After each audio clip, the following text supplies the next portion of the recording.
Boa noite a todas, boa noite a todos. Estou aqui de volta novamente às 19 horas. Boa noite a todas. Opa! Boa noite. Com retorno, com eco, porque é mais bonito, é mais gostoso. Tive aqui hoje às 11h30, estou voltando agora e daqui a pouco eu estou aqui de novo com os prefeitos Edinho Silva e Rodrigo Neves, às 20 horas, numa entrevista para discutir o coronavírus nas cidades, os efeitos para os municípios, como eles estão enfrentando isso.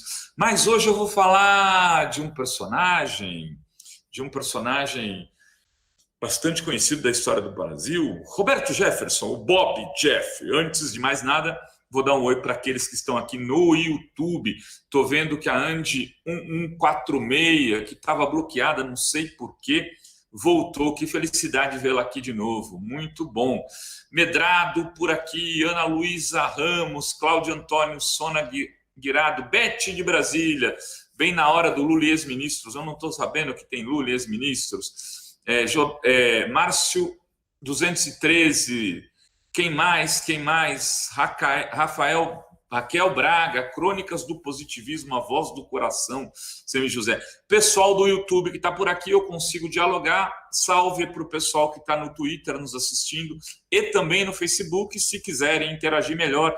Se não conhece a nossa página no YouTube, venham para cá, youtube.com/Fórum Revista. Aqui você pode conversar no chat mais inteligente, mais querido do Brasil. E também pode virar membro, pode seguir a gente para receber as notificações todos os dias em todos os programas. Vamos lá, eu fiz aqui hoje um apanhado, resolvi contar a história do Roberto Jefferson, porque lá para final da década de 90, eu dava aula numa universidade em Santos chamada Santa Cecília, que até hoje existe, uma universidade legal lá da cidade.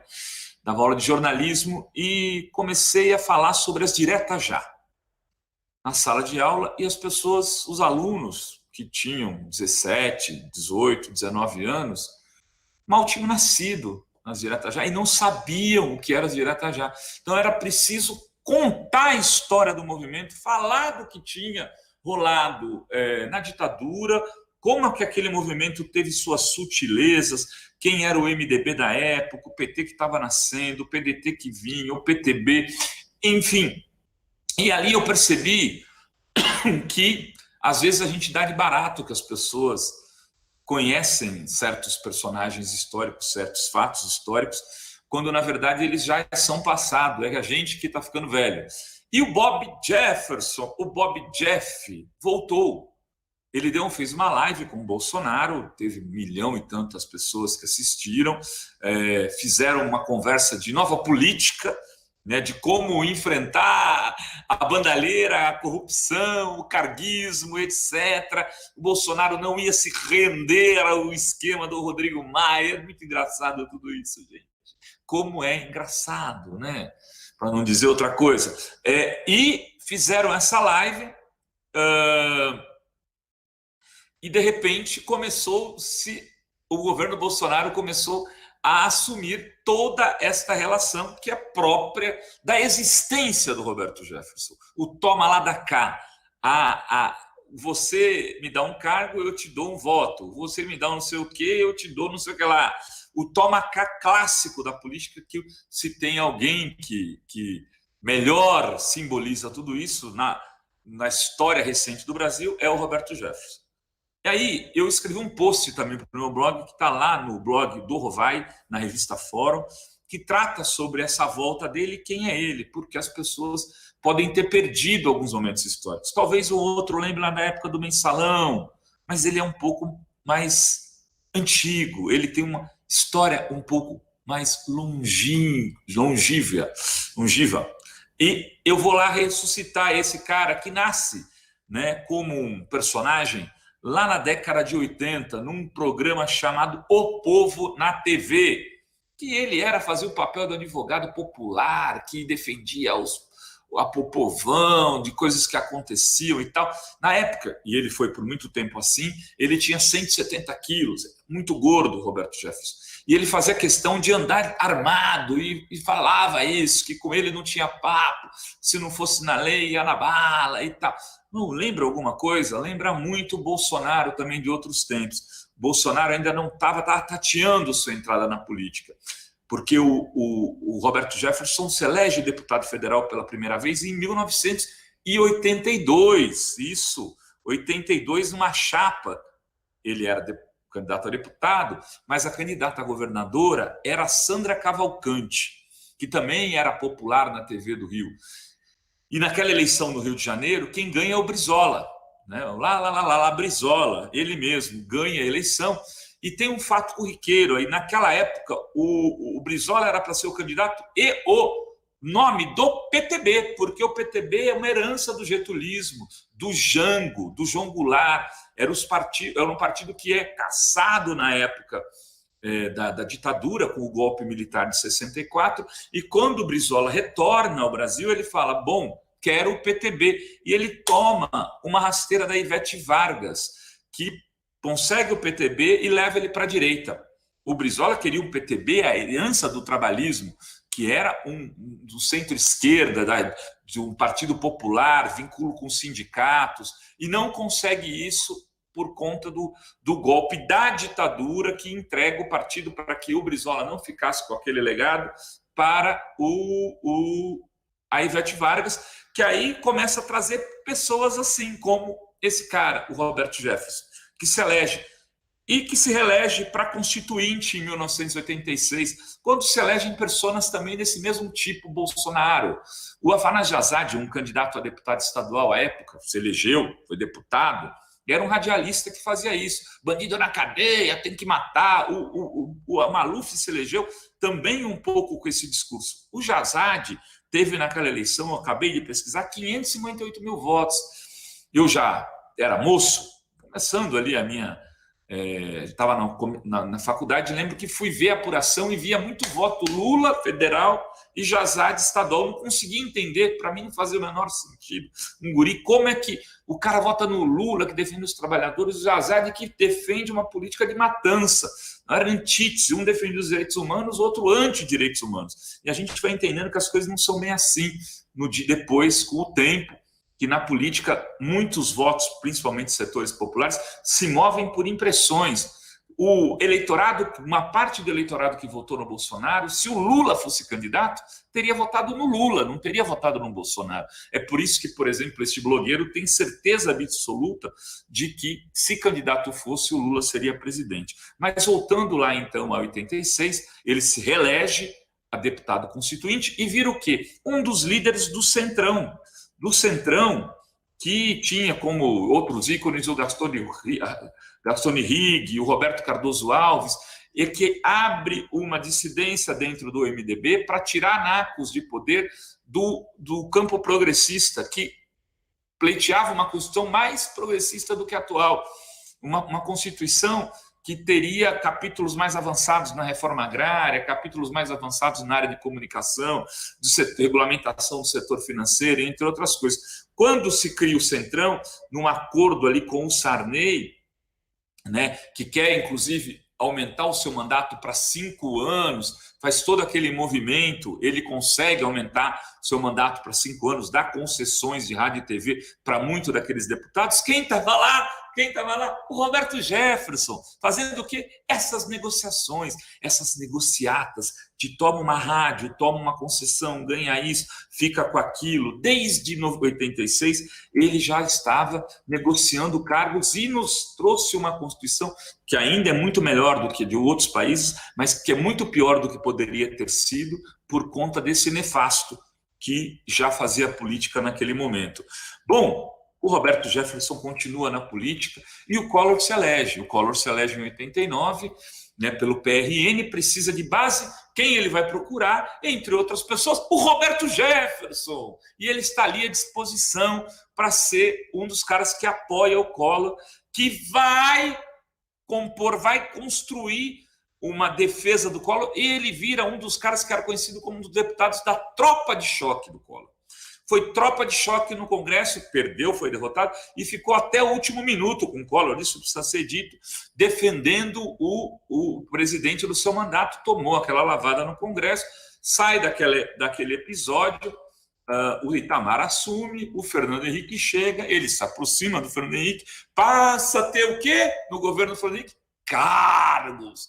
Consegue lá em 94, Delegacia do Trabalho. Ele gosta muito do Ministério do Trabalho há muito tempo, porque eles fazem aqueles esquemas, como vocês ficaram sabendo, da filha dele, lá, Cristiane Brasil, que vem de sindicato, vem de licença, um esquema maluco que a impediu de se tornar ministra do Trabalho do governo Temer. Porque ele estava de novo com quem? Também com Temer. Roberto Jefferson sempre está aí. Esse período do Fernando Henrique tem uma curiosidade. Ele é um dos caras que leva o Centrão, ele leva o rompimento do PFL, que é o atual DEM, com o Fernando Henrique Cardoso. Por quê? Com o PSDB. Porque ele apoia o Aécio Neves. O Aécio Neves dá um passa-moleque, faz uma combinação dentro do Congresso e tira a eleição que estava combinada para ser do Inocêncio de Oliveira, que era o candidato da aliança do governo. O Aécio consegue se eleger para aquele biênio com o apoio do quem? Do Roberto Jefferson, que ganhou o quê com isso? Cargos. Eu esqueci um detalhe. Antes disso, ele foi um dos investigados na CPI do orçamento. Isso em 93, 94, no governo Itamar, mas por coisas feitas antes. E ele quase foi cassado, não foi, conseguiu se arranjar lá, ficou só como investigado, chorou 2 vezes no depoimento que deu na CPI, mas já era investigado por corrupção no orçamento público em 93, no seu terceiro mandato. Enfim, acontece tudo isso e, de repente, o Roberto Jefferson, sabe quem que ele vai apoiar? Pois é, o Ciro Gomes.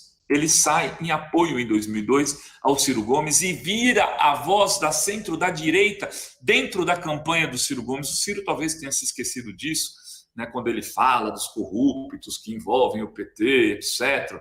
Mas a gente lembra aqui, porque a gente tem um pouco de memória histórica.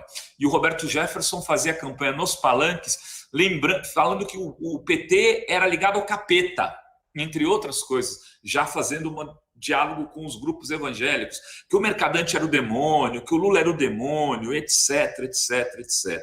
Só que aí, quando o Lula ganha, ele fala, olha, não, dá para a gente fazer um acordinho aí, vamos voltar, faz uma frase do tipo, a gente, como é que ele fala? Vamos nos unir com afeto, o PTB e o PT, porque tem história, o trabalhismo, etc e tal. Vai com o Lula e começa a biscoitar uns carguinhos no Correio, que é da onde vem todo o caso do Mensalão. Ele pega cargos de segundo escalão. Na Embratur, o tesoureiro do PTB estava num cargo de terceiro, quinto escalão na Embratur. Você fala, por quê? Era o cargo que decidiu uma série de contratos.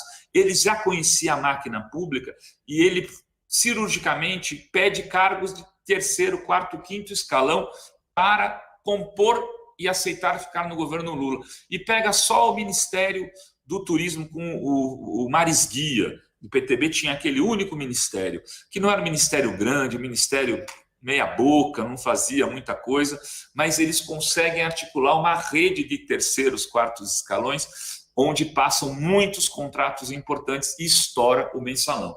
A partir daí, talvez vocês conheçam melhor a história do Jefferson. Ele, por exemplo, cantando Nervos de Aço no Jô Soares, porque disse que foi procurar um CD do Lupicínio, um LP, na verdade, caiu a estante na cara dele, foi depor na CPI dos Correios, à época, com aquele olho roxo, né, que também vocês devem se lembrar, e ali ele entra um pouco no ostracismo, porque acaba sendo cassado, deputado, e é preso. Mas volta à tona em 2016, articulando o golpe contra a ex-presidenta Dilma, e aonde ele fala, entre outras coisas, né, que o Cunha é o bandido que ele mais gosta, né? Assume que ele se coloca a favor do banditismo do Cunha para derrotar o PT, a Dilma, o Zé Dirceu, enfim, a tudo aquilo que ele pegou ódio e nojo. Por que eu estou fazendo toda essa... Primeiro, porque eu acho que as pessoas se esquecem dos fatos políticos. É muito importante lembrar disso tudo para que a gente possa saber do que está se tratando agora esse novo momento do governo Bolsonaro. Esse novo momento é um momento de desespero já. Um momento onde ele chama os velhos profissionais da política, esse é um deles, para poder tentar se reorganizar e reconstruir uma base política para governar no Congresso Nacional, fechando acordos ali, no toma lá da cá, mais jogo sujo que possa existir. Um personagem com este currículo é aquele que vai para uma live de domingo com o presidente da República e que agora está pleiteando a recriação do Ministério do Trabalho para poder indicar o representante do Ministério do Trabalho, ou ele mesmo ser ministro, que seria uma coisa absolutamente vexatória, dado todo o discurso da Lava Jato, e ter no mesmo ministério, por exemplo, o senhor Sérgio Moro e o senhor Roberto Jefferson. Tem alguns superchats aqui, deixa eu ler. Andy 1146, obrigado por desculpa. Que é isso, querida? Você sempre... Eu fiquei preocupado de saber por que esse tipo de coisa acontece. Ciro não tem nada a ver... Rodrigo Souza, Ciro não tem nada a ver mais com o Bob Jefferson. PTB é aliado do PT em vários estados como o POI. Eu não estou falando que ele tem nada a ver com o... Eu estou dizendo que ele teve, né, Rodrigo? E assim, a história, da mesma forma que o Lula teve momentos ali de apoio, de acordos com o Roberto Jefferson, estou lembrando um episódio que o Ciro parece esquecer, o que me parece também muito grave quando a gente faz política olhando para frente, mas sem esquecer o que fez lá atrás, sem esquecer para tentar melhorar. Bete Brasília, Alfredo Leão, tem amigas aí. Tem o Alfredo Leão, acho que está dizendo que é de Paraisópolis, é isso? Deixa eu ver aqui. Eu vi alguém falando...